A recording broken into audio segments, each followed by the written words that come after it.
اس موضوع پر گفتگو کرنے کا مقصد اس لیے درپیش آیا ہے، آج ہمارے اس معاشرے کے اندر بڑے شد و مد کے ساتھ تقلید کا دورہ ہے،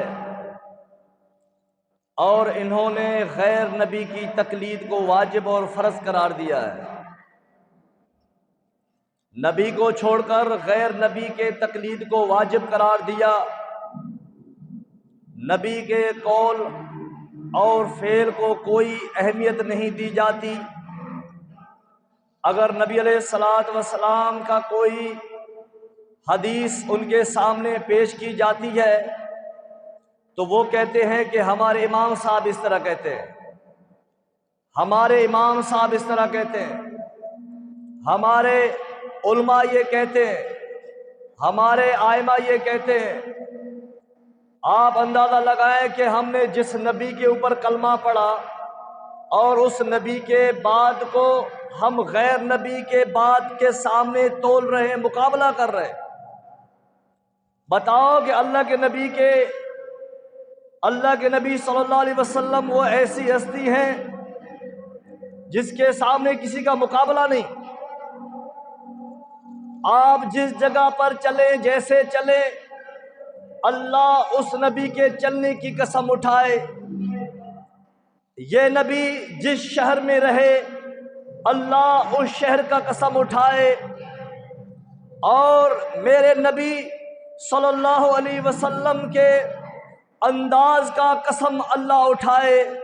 اگر جس نبی کو کافر اور مشرک اگر برا بھلا کہیں اور طعن و تشنیع کریں تو اس کا جواب عرش سے اللہ پاک خود دے دے، تو بتاؤ بھلا اس نبی کا مقابلہ کس طرح کر سکتے ہو؟ کس طرح تم اللہ کے نبی صلی اللہ علیہ وسلم کا مقابلہ ایک امتیوں کے سامنے تم کرتے ہو؟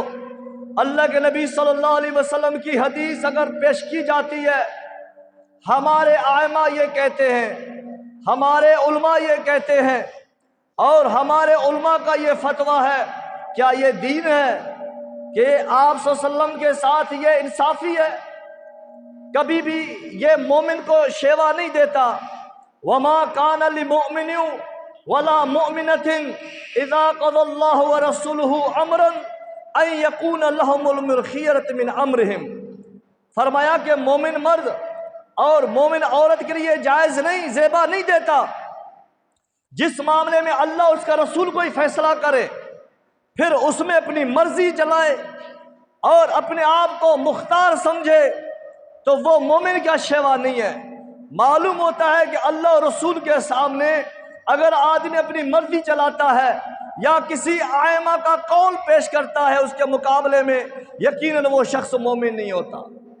فَلَا وَرَبِّكَ لَا يُؤْمِنُونَ، اللہ نے فرمایا کہ اے نبی تیرے رب کی قسم، وہ آدمی اس وقت تک مومن نہیں ہو سکتے جب تک کہ ہر معاملے میں، ہر جھگڑے میں، ہر فساد میں آپ کو وہ حکم نہ مان لیں، ہر معاملے میں وہ آپ سے فیصلہ نہ کروائیں۔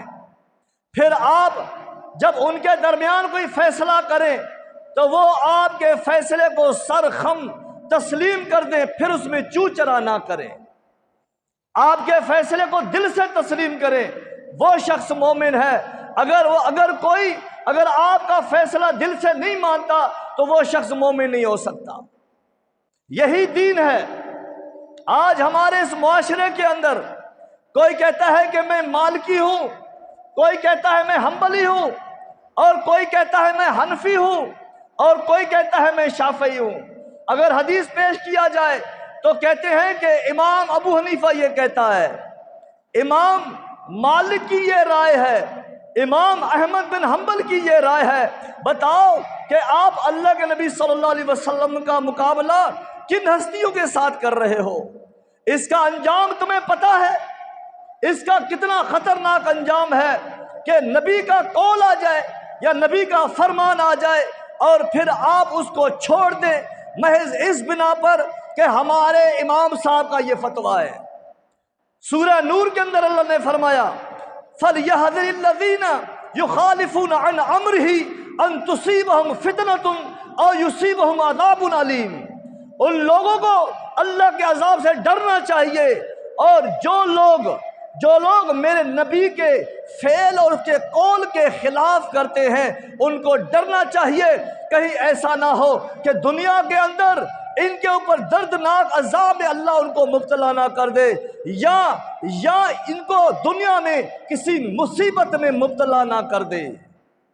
اللہ تبارک و تعالیٰ کو اپنے نبی کی نافرمانی ذرا برابر ہی پسند نہیں ہے۔ آج ہمارے ان مسلمانوں کے اوپر اللہ کی مدد کیوں نہیں آتی؟ کیا یہ ہمارے مسلمان ہمارے اللہ کی زمین دھرتی کے اوپر ذلیل و خوار کیوں ہیں؟ کہاں گئی ان کی قوتیں؟ اس سے پہلی کی مثالیں اٹھا کر دیکھو، جنگ بدر کا واقعہ اٹھا کے دیکھو، وہاں پر 1000 کا لشکر اور 313 کا لشکر 1000 لشکر کے اوپر غالب رہا ہے۔ وجہ کیا تھی؟ وجہ یہ تھا کہ وہ اللہ سے رسول سے مخلص تھے، وہ رسول سے مخلص تھے۔ جو حکم آپ صلی اللہ علیہ وسلم دیا کرتے تھے، صحابہ یہ کہا کرتے تھے، اے نبی صلی اللہ علیہ وسلم آپ اللہ کا نام لے کے آپ نکلے، ہم آپ کے دائیں سے بھی لڑیں گے، آپ کے دائیں اور آپ کی بائیں، آپ کے آگے اور آپ کے پیچھے ہم لڑتے رہیں گے۔ اے نبی جہاں پر آپ کا پسینہ گرے گا وہاں پر ہمارا خون گرے گا۔ اے نبی اگر آپ ہمیں یہ کہہ دیں کہ سمندر کے پار کوئی لشکر رہتا ہے، آپ اگر اس لشکر کے پاس بھی اگر آپ ہمیں حکم دیں گے جانے کا تو ہم اپنی یہ گھوڑے اس سمندر کے اندر بھی داخل کر کے ہم اپنے اس قوم کی طرف بھی جا کر ان کو جا کے تیرا دین تیرا حکم پہنچا دیں گے۔ اگر وہ خلاف ورزی کریں گے تو ہم ان کے اوپر بھی اپنے ہتھیار اٹھا کر تلواریں اٹھا کر ان کے اوپر حملہ کریں گے۔ یہ اصل دین ہے جو صحابہ نے میں بتایا ہے۔